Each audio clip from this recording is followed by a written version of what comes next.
দর্শক, এই বিষয়ে সবশেষ খবর জানাতে এই মুহূর্তে সরাসরি যুক্ত হচ্ছেন আমাদের সহকর্মীরা। প্রথমে যাচ্ছি ঢাকা বিশ্ববিদ্যালয়ে, সেখানে আছেন সহকর্মী মাহমুদুল হাসান। মাহমুদ, শিক্ষকদের আন্দোলনে ক্লাস পরীক্ষা তো বন্ধ রয়েছে, শিক্ষার্থীরা কি বলছেন?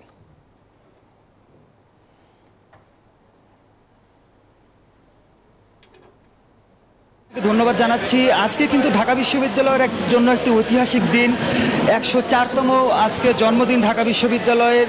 প্রতি বছরই কিন্তু উৎসবমুখর পরিবেশে এই দিবসটি উদযাপন করা হয়, কিন্তু এবার কিন্তু অনেকটাই ম্লান হয়ে গেছে। আপনি জানেন যে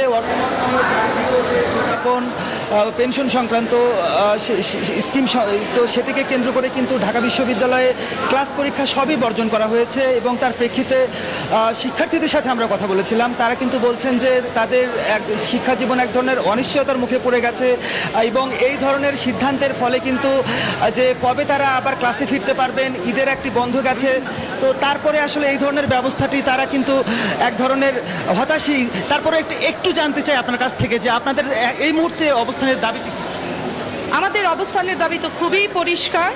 প্রত্যয় স্কিম নামে যে বৈষম্যমূলক স্কিমটি আজকে থেকে প্রায়োগিকতার জায়গায় যাবার বিষয়, আমাদের ঢাকা বিশ্ববিদ্যালয় শিক্ষক সমাজ সহ বাংলাদেশের 35টি বিশ্ববিদ্যালয়ের শিক্ষক বৃন্দ এটিকে প্রত্যাখ্যান করেছেন। ঢাকা বিশ্ববিদ্যালয় শিক্ষক সমাজ শিক্ষক সমিতির সাধারণ সভায় আমাদেরকে বিপুলভাবে সমর্থন করেছেন, ম্যান্ডেট দিয়েছেন এটিকে প্রত্যাখ্যান করার। 26শে জুন যে সেনেট হয়েছে, যেটি ঢাকা বিশ্ববিদ্যালয়ের সর্বোচ্চ বডি, যেখানে আসলে আমরা আইন প্রণয়ন করি, সেই সেনেটের মাধ্যমে প্রত্যয়কে আমরা প্রত্যাখ্যান করেছি এবং আমাদের মাননীয় উপাচার্য সেটিকে গ্রহণ করেছেন। অসংখ্য ধন্যবাদ। আসিফ, শুনছিলেন কিন্তু শিক্ষকরা বলছেন যে এই প্রত্যয় স্কিম যদি বাতিল করা না হয় সেই ক্ষেত্রে কিন্তু ক্লাস পরীক্ষা থেকে তারা কিন্তু নিজেদেরকে বিরত রাখবেন এবং এই আন্দোলন চালিয়ে যাবেন। শুধুমাত্র ঢাকা বিশ্ববিদ্যালয় নয়, সারা বাংলাদেশে 35টির পাবলিক বিশ্ববিদ্যালয়ের শিক্ষক কর্মচারী তারা কিন্তু এই আন্দোলনে যুক্ত রয়েছেন। আমরা চট্টগ্রামের অবস্থা একটু জানতে চাই। এই মুহূর্তে চট্টগ্রাম বিশ্ববিদ্যালয়ে রয়েছেন আমাদের সহকর্মী শেখ জায়েদ। আপনার কাছ থেকে জানতে চাই চট্টগ্রাম বিশ্ববিদ্যালয়ে আন্দোলনের কি অবস্থা দেখছেন বা সেখানকার শিক্ষার্থীদের মনোভাবটা আসলে কি, তারা কি আন্দোলনকে সমর্থন করছে কিনা? জায়েদ।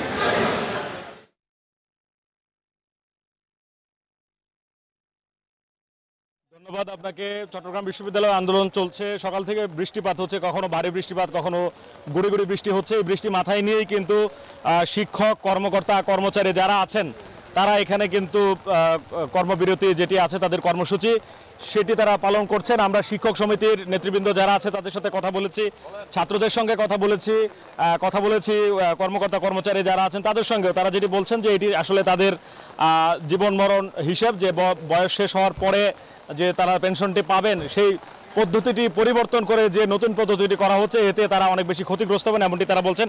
একটু আমরা যেহেতু শিক্ষক এবং যারা অফিসার আছেন তাদের সঙ্গে কথা বলেছি, কর্মচারী সমিতির যারা আছেন তাদের একজনের সঙ্গে একটু কথা বলতে চাই। একটু আমাকে বলবেন আপনাদের এই কর্মসূচি নিয়ে একটু বলবেন, এটা কতদিন চালাবেন, আপনাদের কি ধরনের সমস্যা হচ্ছে আসলে?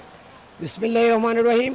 সংক্ষেপে বলবেন। বাংলাদেশ আন্তর বিশ্ববিদ্যালয় ফেডারেশনের ঘোষিত কর্মসূচি অনুযায়ী বাংলাদেশ গণপ্রজাতন্ত্রী বাংলাদেশ সরকারের অর্থ মন্ত্রণালয় কর্তৃক জারিকৃত 13ই মার্চ যে অভিন্ন নীতিমালা এবং কি ধরনের সমস্যায় পড়বেন পেনশন স্কিমের যে আওতায়, এটা হচ্ছে যে আমরা যখন 30-35 বছর 40 বছর চাকরি শেষে আমরা যখন অবসরে যাব তখন আমাদের এই পেনশনের আওতায় আমাদেরকে নিজেদের বঞ্চিত করবেন। আরও বিভিন্ন সুযোগ সুবিধায় বাৎসরিক এবং আমাদের একটা নগদায়নের সুবিধাগুলো আছে, হ্যাঁ, সুযোগ সুবিধা অনেকগুলো বন্ধ হয়ে যাবে। ধন্যবাদ আপনাকে। প্রাইমারি স্কুল যদি চালু করা হয়। ধন্যবাদ আপনাকে। কথা বলছিলাম, এখানে এখনো কর্মসূচি চলছে, যারা আছেন তারা বৃষ্টির মধ্যে দাঁড়িয়ে কর্মসূচি পালন করছেন। ময়মনসিংহে যেতে চাই, বাংলাদেশ কৃষি বিশ্ববিদ্যালয়ে আছেন আমাদের সহকর্মী সৈয়দ নোমান। ময়মনসিংহের খবর জানবো তার কাছ থেকে। নোমান।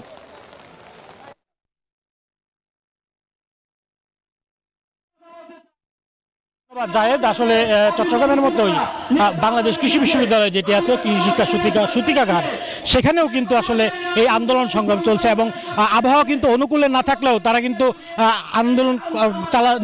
আন্দোলন চালাচ্ছে এবং একটু জানিয়ে রাখি যে এই শিক্ষকদের সাথে কিন্তু আজকে থেকে যোগ দিয়েছে কৃষি বিশ্ববিদ্যালয়ের শিক্ষক কর্মকর্তা কর্মচারীরা এবং তারা কিছুক্ষণ আগে যে ঘোষণাটি দিয়েছে যে যদি তাদের এই দাবি যদি না মানা হয় তাহলে আগামী 4 তারিখ থেকে বাংলাদেশের সমস্ত বিশ্ববিদ্যালয়ে তারা আজকে অর্ধ দিবস পালন করলো 4 তারিখ থেকে কিন্তু সমস্ত বিশ্ববিদ্যালয়ে তারা কর্মবিরতি ঘোষণা করবেন এবং তারা প্রধানমন্ত্রীর কাছে আবেদন জানাচ্ছেন বলছেন যে আসলে যেভাবেই হোক এই কর্মবিরতিটার জন্য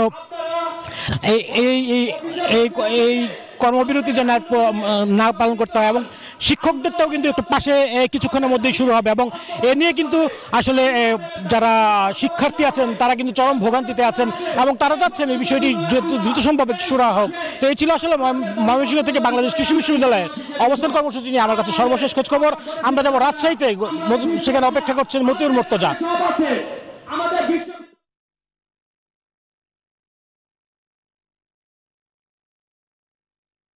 আপনি যেমনটি বলছিলেন সারা দেশের মতো রাজশাহী বিশ্ববিদ্যালয়ে কিন্তু শিক্ষকরা ক্লাস পরীক্ষা বর্জন করে আন্দোলন করছেন আর শিক্ষকদের সাথে আন্দোলনে যোগ দিয়েছেন কর্মকর্তা কর্মচারীরা।